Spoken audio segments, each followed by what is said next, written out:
바라보면서 많은 생각을 하게 되는 것 같습니다. 여기 여러 가지 문제라는 것은 정치적인 문제, 사회적인 문제, 윤리적인 문제 등 다양한 문제들을 말하는 것인데요.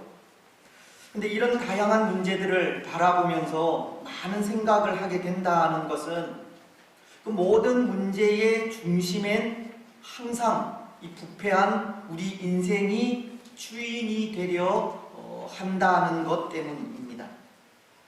이것은 달리 말씀을 드리면 이 땅 곳곳에서 일어나는 많은 문제들은 우리 사람이 세상의 주인이 되어 행세하는 것 때문에 일어난다는 것으로 모든 문제는 결국 부패한 우리 인생으로부터 시작한다는 것을 말하는 겁니다.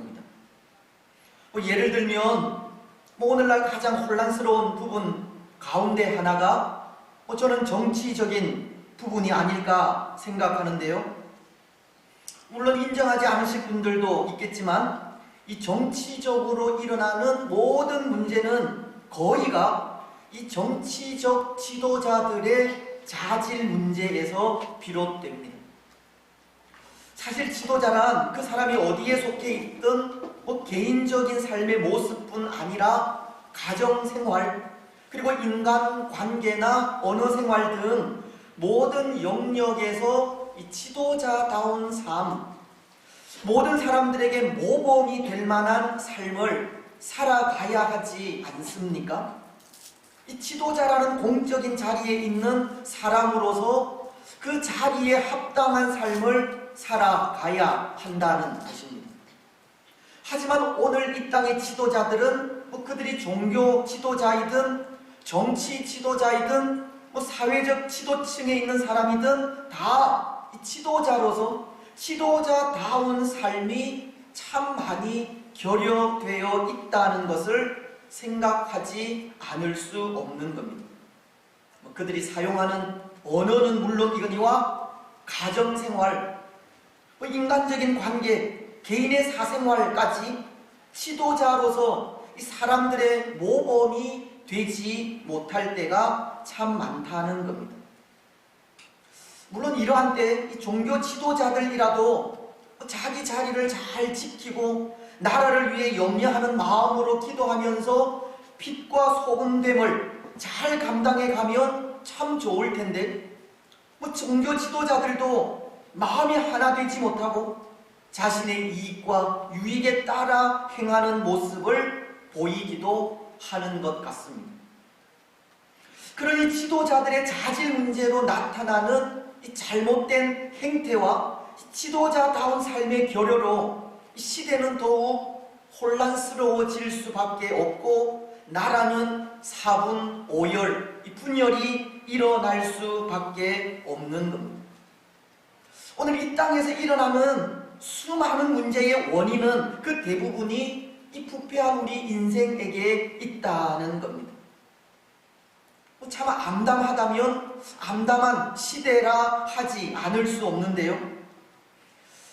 여러분, 오늘 이런 암담한 현실 속에 혹 이런 문제를 해결할 수 있는 이 좋은 방법이 어디 없겠습니까?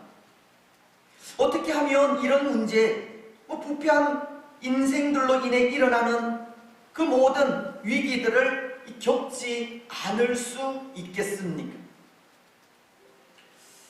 모르겠습니다. 저는 어쩌면 참 쉽게 이 문제를 해결할 수 있겠다는 생각이 드는 것이 부패한 인생이 자신이 주인 되려 함을 내려놓으면 된다 생각하기 때문입니다. 오늘 이 땅에서 일어나는 많은 문제의 원인은 그 대부분이 부패한 우리 인생으로부터 오기 때문에 우리 인생의 부패함을 인정하고 고백하면서 인생이 가진 모든 욕심, 생각, 자아를 내려놓으면 된다는 겁니다.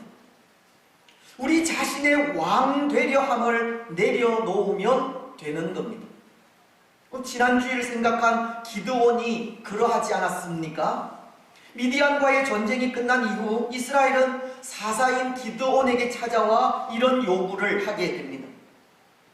앞서 생각한 8장 22절 말씀은 그때의 이스라엘 사람들이 기드온에게 이르되 당신이 우리를 미디안의 손에서 구원하셨으니 당신과 당신의 아들과 당신의 손자가 우리를 다스리소서 하는지라. 이스라엘은 기드온에게 찾아와 요구한 것이 당신과 당신의 아들 그리고 당신의 손자가 대대로 우리의 통치자가 되어 달라는 것이었습니다. 기드온이 이스라엘의 왕이 되어야 한다는 거였습니다. 하지만 기드온은 그 요구를 이런 지하에 거절해 버렸습니다. 8장 23절은 이렇게 말씀하기 때문입니다. 기드온이 그들에게 이르되 내가 너희를 다스리지 아니하겠고 나의 아들도 너희를 다스리지 아니할 것이요 여호와께서 너희를 다스리시리라 하니라. 왜냐하면 기드온은 자신의 부패함을 알았기 때문입니다. 부패한 인생은 결코 왕이 될 수 없음을 알았기 때문입니다. 더 나아가 이스라엘의 왕은 오직 하나님 한 분뿐이시고 하나님만이 이스라엘을 다스리실 참된 통치자임을 알았기 때문입니다. 그래서 우리는 바로 그 모습이 기드온에게 있어 위대한 점이라 한 것인데요. 그는 자신의 부패함을 인정하고 하나님을 왕으로 인정하였기 때문입니다.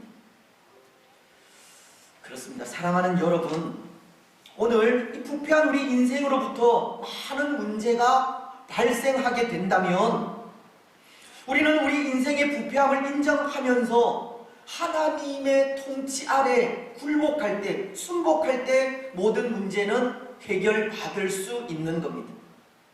우리 인생의 욕심과 생각과 자아를 내려놓고 이 주인 되려 함을 내려놓을 때 해결된다는 것입니다.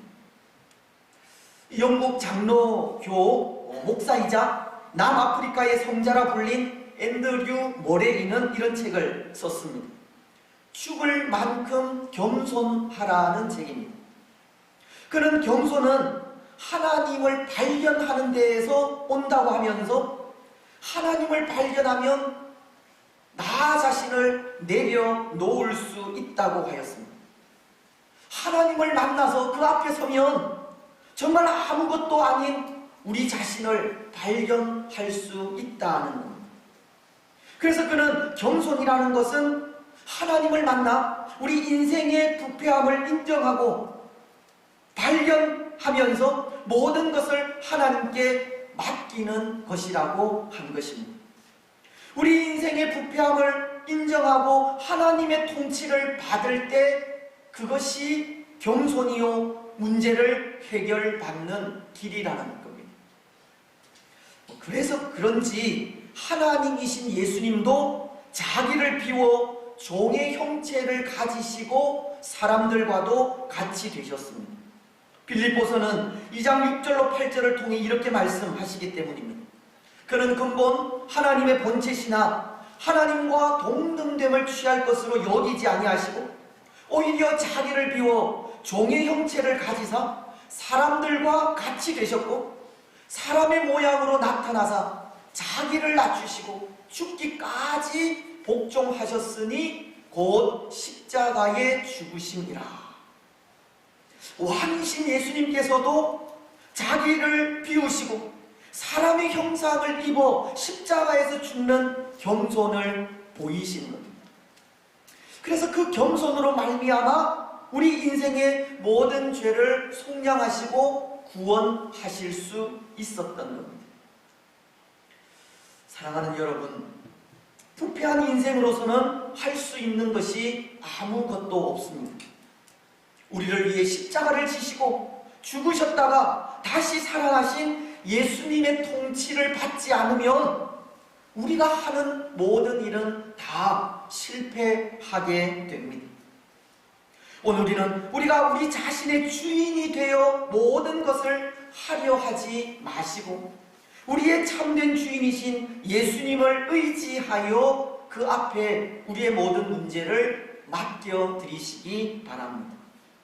예수님의 통치와 다스리심 속에 모든 문제를 해결해가는 복된 성도들이 되시기를 바랍니다. 그런데 여러분, 오늘 말씀은 그럼에도 자신이 스스로 왕이 되려고 하는 한 사람을 볼 수 있습니다. 그는 아비멜렉이라는 사람인데요, 9장 1절로 2절은 이렇게 말씀하고 있기 때문입니다. 여룹바알의 아들 아비멜렉이 세겜에 가서 그의 어머니의 형제에게 이르러 그들과 그의 외조부의 집에 온 가족에게 말하여 이르되, 청하노니 너희는 세겜의 모든 사람들의 귀에 말하라. 여룹바알의 아들 70명이 다 너희를 다스림과 한 사람이 너희를 다스리니 어느 것이 너희에게 나으냐? 또 나는 너희와 고륙임을 기억하라 하니. 여기 아비멜렉이라고 하는 사람은 기드온이 그의 초백에서 낳은 아들로서, 본래 기드온은 아내가 많은 사람으로 그 아내들이 낳은 아들들이 무려 70명이나 됩니다.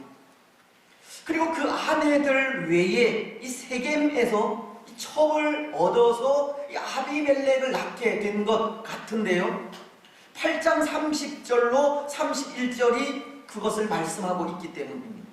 기드온이 아내가 많으므로 그의 몸에서 낳은 아들이 70명이었고 세겜에 있는 그의 첩도 아들을 낳음으로 그 이름을 아비멜렉이라 하였더라. 그런데 여기 세겜에 있는 첩에게서 낳은 아들 아비멜렉은 기드온이 죽은 후 그의 배다른 형제 70명을 제거하고 왕이 되려고 하는 겁니다. 그런 1절로 2절이 말씀하고 있듯 세겜에 있는 그의 어머니, 즉 기드온의 첩의 가족들에게 찾아가 기드온의 다른 아들들이 나라를 다스리는 것보다 당신들의 권력인 자신이 나라를 다스리는 것이 더 낫지 않느냐고 하면서 이 사람들을 선동하고 있기 때문입니다.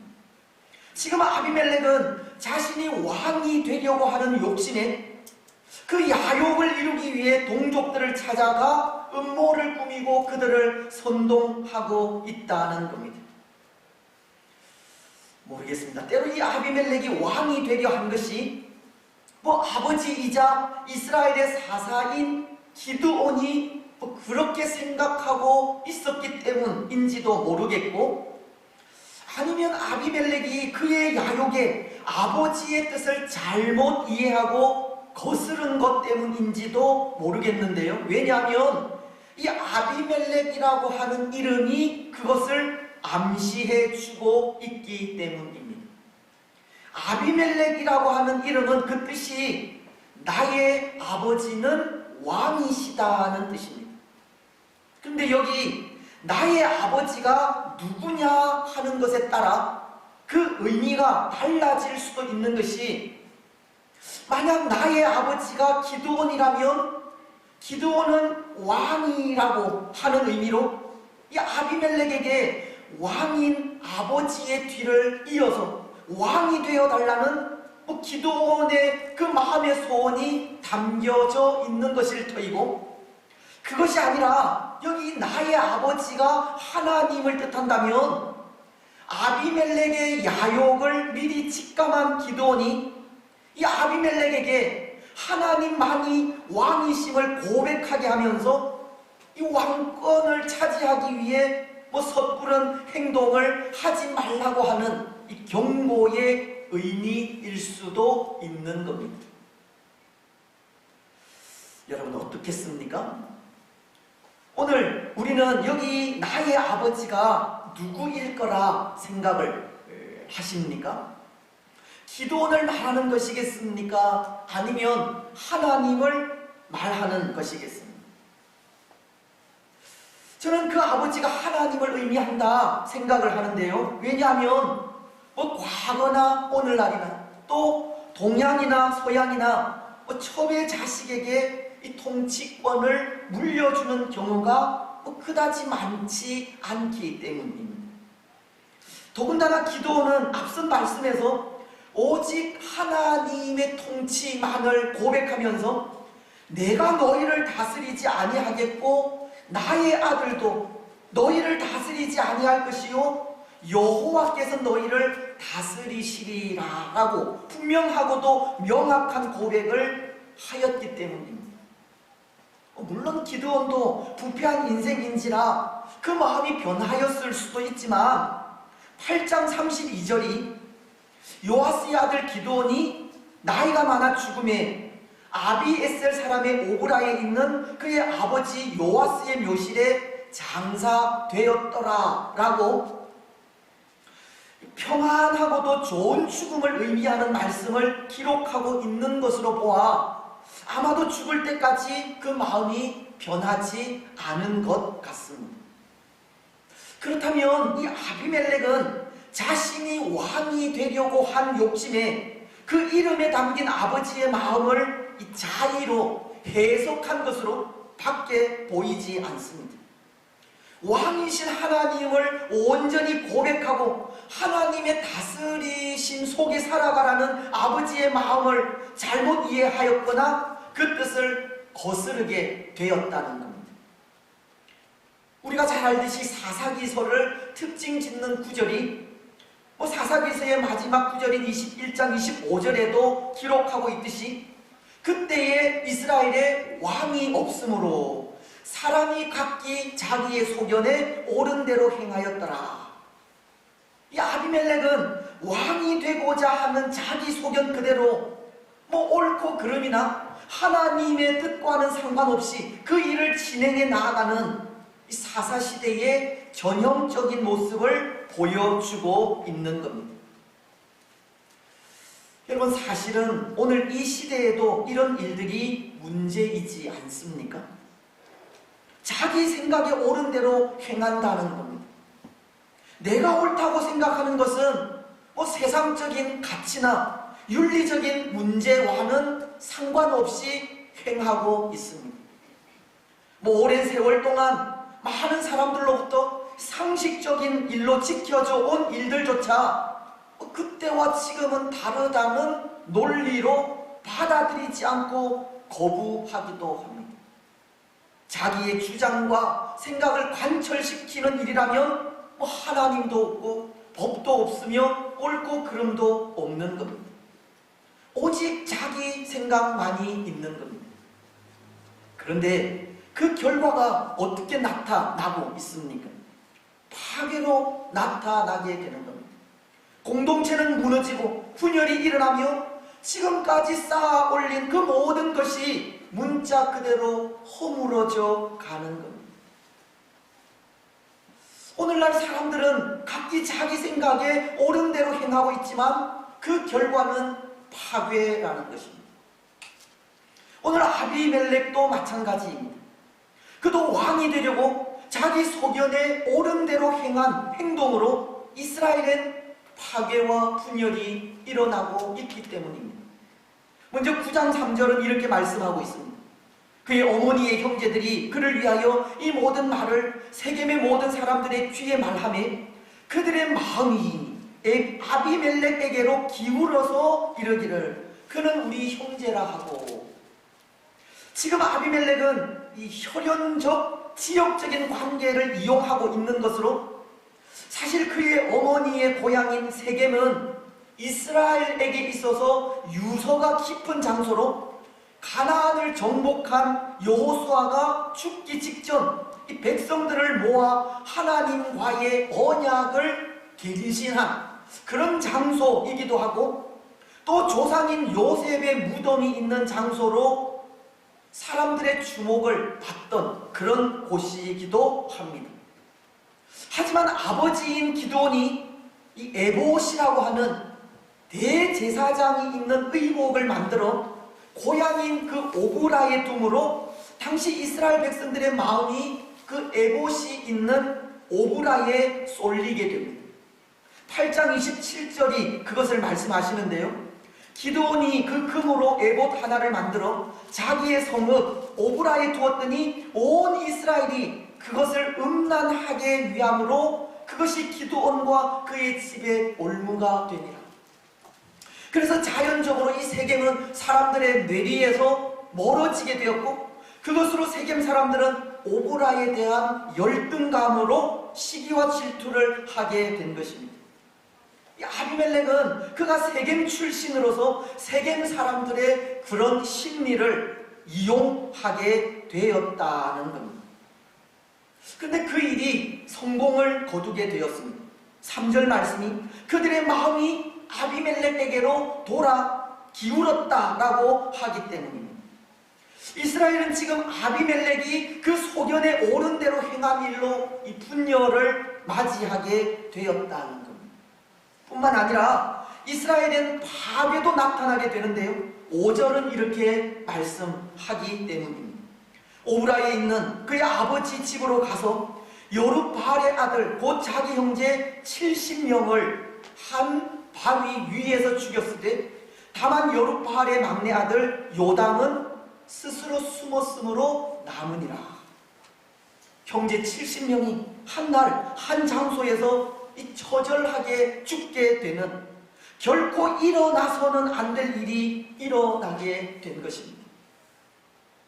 때로 아비멜렉의 그 만행을 목격한 오브라 사람들은 이 공포에 쌓여 아무런 저항도 하지 못한 채 이 아비멜렉에게는 절대 대항해서는 안 된다는 두려움과 함께 그들 그 마음엔 씻을 수 없는 상처를 입게 되었을 것입니다. 이스라엘의 마음이 아비멜렉의 일로 인해서 갈기갈기 찢어지게 되었다는 겁니다. 이스라엘은 스스로 왕이 되려 한 아비멜렉의 그 무차별한 학살로 인해 이스라엘이라고 하는 공동체도 파괴가 되었고, 이스라엘 백성들의 그 마음까지도 파괴된 것입니다. 자기 소견에 옳은 대로 행한 아비멜렉으로 인해 이스라엘은 분열과 파괴를 겪게 되었다는 겁니다. 그렇습니다. 옳고 그름에 관계없이, 또 하나님의 뜻과는 상관없이 자기 소견에 옳은 대로 행하는 일은 분열과 파괴를 낳게 됩니다. 씻을 수 없는 상처를 입히게 되고 다시는 돌이킬 수 없는 파국을 맞이하게 됩니다. 마치도 아담과 하와가 에덴 동산 중앙에 있는 선악과를 먹지 말라고 하신 하나님의 명령을 어기고 자기 스스로 그 열매를 먹게 되었을 때, 그때 깨어진 하나님과의 관계와도 같은 겁니다. 창세기 3장은 10절을 통해 이렇게 말씀하고 있지 않습니까? 범죄한 아담과 하와에게 네가 어디 있느냐고 물으시는 하나님께 아담이 내가 동산에서 하나님의 소리를 듣고 내가 벗었으므로 두려워하여 숨었나이다. 범죄한 아담과 하와에게 부끄러움이 생기고 두려움이 생김으로 깨어진 그 하나님과의 관계가 예수 그리스도를 통해 회복되기까지 돌이킬 수 없었던 것과도 같이 자기 소견에 옳은 대로 행한 결과도 그렇다는 겁니다. 하나님의 뜻과는 상관없는 삶을 살아가게 될 때 파괴는 또 다른 파괴를 낳게 되고 상처는 더 중해져 가며 이제 더 이상 회복하지 못하는 관계에까지 이르게 되는 겁니다. 그래도 다행히 예수 그리스도의 십자가로 그 깨어진 관계들이 회복될 수 있는 길이 열리게 되었을 때 회복해야지, 그렇지 않으면 영원히 돌이킬 수 없는 상황을 맞이하게 되는 겁니다. 사랑하는 여러분, 이 자기 소견에 옳은 대로 행하는 일은 분열과 파괴를 낳게 됩니다. 옳고 그름, 그리고 하나님과 하나님의 뜻과는 상관없는 삶을 살아가게 될 때 그 공동체는 씻을 수 없는 상처를 입게 되고 다시는 돌이킬 수 없는 파국을 맞이하게 됩니다. 오늘 우리는 우리에게서 이 분열과 파괴, 씻을 수 없는 상처를 입는 일이 일어나지 않도록 하시기 바랍니다. 더 이상 돌이킬 수 없는 파국을 맞이하지 않도록 우리 소견에 옳은 대로 살아가지 마시기 바랍니다. 히브리서 10장 19절로 20절이 그러므로 형제들아 우리가 예수의 피를 힘입어 성소에 들어갈 담력을 얻었나니 그 길은 우리를 위하여 휘장 가운데로 열어놓으신 새로운 살 길이요 휘장은 곧 그의 육체니라 라고 하시니 예수님의 십자가 사건으로 우리의 깨어진 관계들이 회복될 수 있는 길이 열려져 있음을 고백하면서 십자가 앞에 우리의 생각, 우리의 주장, 우리의 욕심과 자아를 미련 없이 내려놓으시기 바랍니다. 죽을 만큼 겸손하라는 말씀이 우리 마음과 생각을 주장하게 하여 하나님 앞에서 우리 인생의 부패한 본성을 발견하고 예수님처럼 우리 자신을 비워 온전히 하나님의 통치와 다스리심을 받으시기 바랍니다. 그래서 오늘 우리 소견에 옳은 대로 행한 모습을 통하여 깨어져 있는 하나님과의 관계, 사람과의 관계, 공동체성을 다시금 회복하며 나아가는 복된 성도들이 되시기를 바랍니다.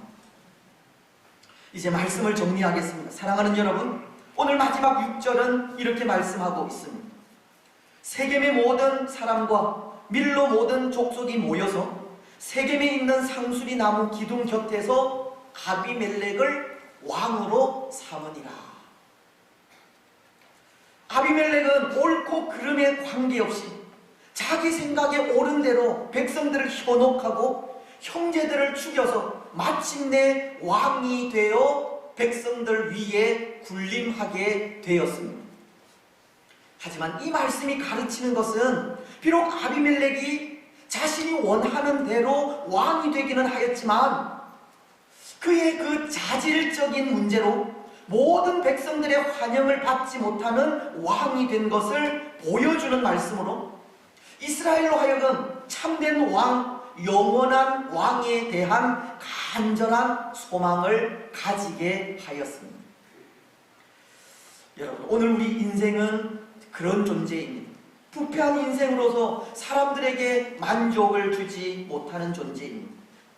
우리 생각에 옳은 대로 행하여 상처를 주고 분열과 파괴를 일으키는 존재입니다. 우리 사람은 소망을 주는 존재가 아니라는 겁니다. 우리 스스로가 왕이 될 수 없는 존재입니다. 그래서 우리에게는 참된 왕으로서 우리를 위해 이 땅에 오신 예수 그리스도가 필요한 것입니다. 참된 왕이신 예수 그리스도의 다스림과 통치를 받아야 하는 겁니다. 예수 그리스도의 다스림 안에 참된 만족과 참된 평화와 참된 의와 참된 기쁨이 있기 때문입니다. 시편은 97편 1절로 2절을 통해 이렇게 말씀하십니다. 여호와께서 다스리시나니 땅은 즐거워하며 허다한 섬은 기뻐할지어다. 구름과 흑암이 그를 둘렀고 의와 공평이 그의 보좌의 기초로다. 사랑하는 여러분, 오늘 우리의 참된 통치자는 예수 그리스도 한 분이십니다. 예수 그리스도로 인해 우리는 참된 의와 참된 공평과 참된 기쁨과 참된 평화를 누릴 수 있습니다. 오늘 우리는 우리의 참된 통치자인 예수 그리스도 앞에 우리의 부패함을 있는 그대로 인정하고 고백하면서 우리가 가진 욕심, 생각, 자아를 온전히 내려놓으시기 바랍니다. 예수 그리스도께서 십자가 사랑으로 우리를 다스리시는 그 다스리심 속에서 회복하기 힘들 정도로 깨어진 하나님과의 관계, 사람들과의 관계, 교회라는 공동체성을 다시금 회복하시기 바랍니다. 그래서 그 삶을 통해 다시 한번 소망 가운데 거하시고 그 소망으로 참된 의와 참된 공평, 참된 기쁨과 참된 평화를 누리며 살아가는 복된 주의 성도들이 되시기를 주님의 이름으로 축복합니다. 455장